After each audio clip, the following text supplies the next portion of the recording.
Геро, Да? откъде купи тия маркови дрехи? Не ме питай, от Световния търговски център Илиндж. Откъде другаде, моля? Значи менте. Да. Глупост. Ма вземи си като мен, бе. Директно от фабриката в Филиповци. А те имат клон в Столипиново. Не може да бъде. Отиваме. Гледаме новините по BTV.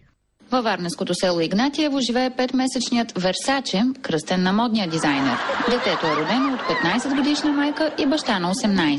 Аз за малко да си помисля, че е рожба на последния писък на модата. Версаче, айди баба. Айди баба да изтъчеш едно смокинче. Таткото с гордост носи в телефона си снимка на бебето с името. Странно как не го е написал Версач. Но да чуем откъде се е вдъхновил таткото за това име. Версаче, нежно име. Какво знаете за истинския Версаче? Не знам, че истинския Версаче злато, такива работи. Злато, да беше бакър или алуминий, разбирам. Не знам, че истинския Версаче злато, такива работи. Аз си го държа като ценна работа и зато им сложим като Версаче. По-добра обосновка не бях чувал. Георги чака и второ дете, което ще кръстят Гучи. Представям си как ще го викат за вечеря. Гучи, Гучи, Гучи. Роднините му също с нетипични имена. Чакам дете и ще го кръсти Армани. Тези много модна фамилия се извадиха. Ще трябва да шият дрехите на цялото село. А кой е Армани? За дрехите. За денки, за яките, пълтенца, Армани и това. Версачи беше за златото такива работи, а Армани за дрехите той.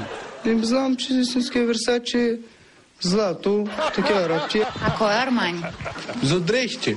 За денки, за яките, пълтенца, Армани и това. Мисля, че вместо кметство на това село му трябва моден подиум.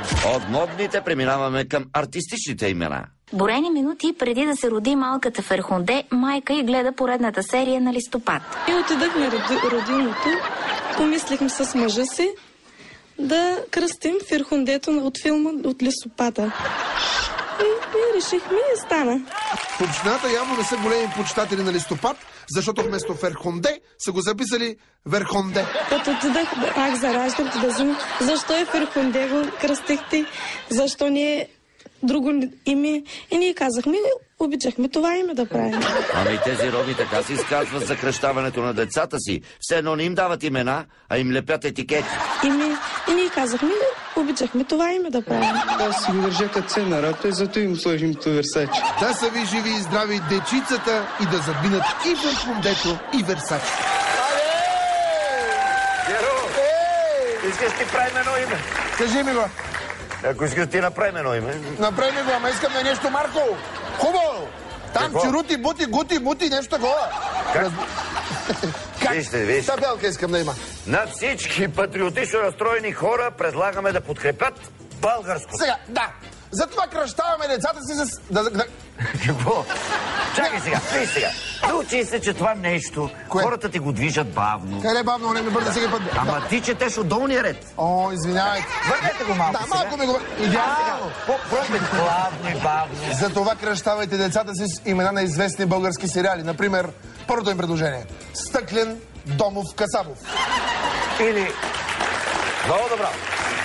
Какво ще кажеш за мисия лондонска Митовска? И може да... Ау!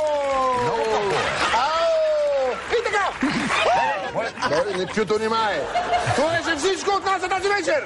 Не ни пропускайте и утре. Ще видите невероятно